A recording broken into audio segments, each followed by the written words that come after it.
ini akan sudah 2 tahun menunggu lamanya ada kata ini. Ya, assalamualaikum warahmatullahi teman-teman semua. Terima kasih hari ini sudah menonton film Rindu Cahaya Amstel. Film Rindu Cahaya Amstel ini kita syutingnya prosesnya di 2020 awal, bulan Februari kalau nggak salah. Yes. Kemudian pulang ke Indonesia itu sudah lockdown. Jadi memang film ini sudah lama sekali kami menunggu, dan film ini adalah film yang juga berkesan buat saya. Tentunya pertama karena memang menjadi latar belakang yang diambil adalah latar belakang Belanda.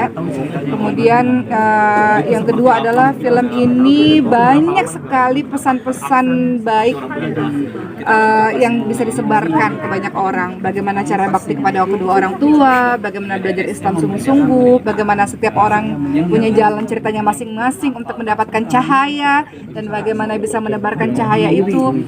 Jadi untuk saya sendiri, saya selalu berterima kasih kepada Mbak Hadra karena Mbak Hadra memberikan keleluasaan bagi saya untuk mengisi bagian dialog-dialog dari ceramah gitu ya, karena memang adegan di dalam film atau peran saya di dalam film juga adalah orang yang berceramah di masjid seperti itu.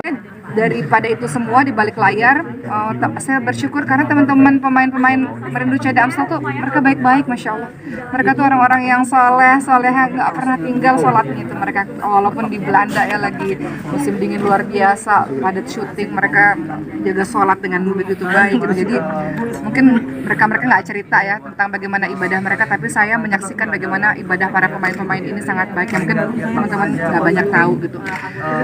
Kemudian juga kami terlibat banyak obrolan juga, bahwa mereka juga mengatakan dan saya juga, kita mendapatkan spiritual journey kita juga. Banyak teman-teman yang akhirnya jadi lebih dekat kepada Robnya gitu ketika mereka memerankan adegan-adegan dalam film ini. Banyak yang relate dalam kehidupan mereka juga. Bisa disebutkan ini berdakwah melalui film buat Ustazah Ovi sendiri. Bisa dibilang seperti itu. Berdakwah itu kan kita mengajak seseorang untuk lebih kenal, lebih dekat dengan penciptanya. Berdakwah itu mengajak orang pada kebaikan, dan ya jawaban sesama.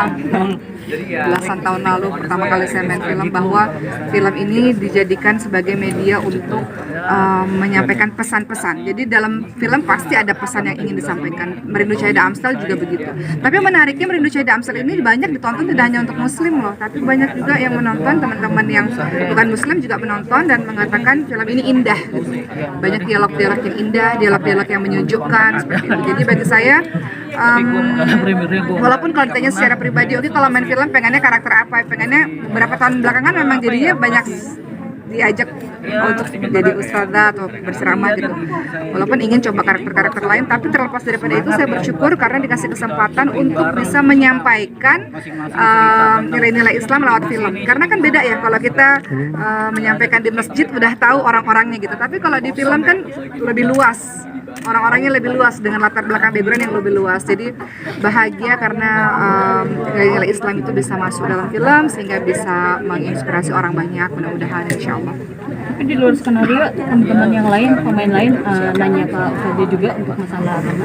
Iya, jadi Masya Allah film ini menjadi wasilah teman-teman itu lebih tertarik untuk mendalami Islam. Jadi banyak obrolan saya dengan 1-2 pemain ya, yang kita lebih banyak ngobrol akhirnya tentang Islam lewat film ini permulaannya. Jadi film selesai, jadi kita jadi banyak ngobrol lebih dalam tentang Islam. Jadi ya senang bisa berteman dengan teman baru. Amanda Rosi juga pertama kali saya kerja sama Amanda Rosi, kemudian Amanda, Brian, mereka orang-orang baik masya Allah, dan mereka orang-orang yang pinter dan selalu pengen cari tahu. Jadi saya senang sekali ngelihat dan bisa berteman dengan orang-orang baik pinter seperti mereka. Cuma sensasi aja. Alhamdulillahnya di Belanda itu ketika kami pulang ke Indonesia lockdown. Jadi di Belanda kita syuting alhamdulillah alhamdulillah dengan baik. Ya untungnya pas pulang ke Indonesia sehari setelahnya lockdown gitu. Tapi pengalaman syuting di sana sangat luar biasa teman-teman sekalian. Kalau teman-teman kulik dari beberapa pemain, mereka punya spiritualnya masing-masing. Kalau saya boleh share, Brian pernah cerita aku ketemu sama bapak Turki ngasih aku tas gini. Sampai hari ini tas gini aku simpan dan aku pakai katanya. Atau mungkin Rachel Amanda juga cerita, aku ketemu sama nenek-nenek yang ngajak aku yang kita sholat bareng gitu. Dan sampai hari ini membekas di hati. Jadi kita memang syuting film Berindonesia di Amstel, tapi di balik layar itu kita banyak spiritual journey kita masing-masing seperti itu. Dan untuk saya pribadi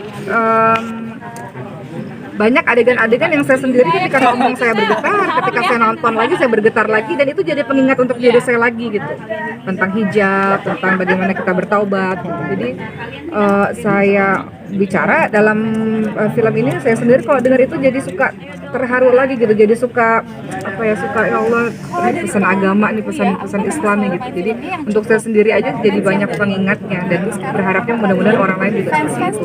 Dan kalau teman-teman lihat dari film ini, banyak juga yang mengatakan pesan-pesan yang disampaikan tidak menggurui, jadi harapannya bisa menyentuh hati banyak orang. Emang sekarang pulang berarti nggak sempet karantina dulu ya? Pulang tidak karantina karena tidak bisa membedakan belum ada COVID lah ya. belum ada COVID dan sebagainya, semuanya sehat alhamdulillah. kan agak lumayan dipaksa tuh, tapi kayak sekarang mungkin karena banyak pemain yang merasa mengungkapkan apa yang mereka rasakan.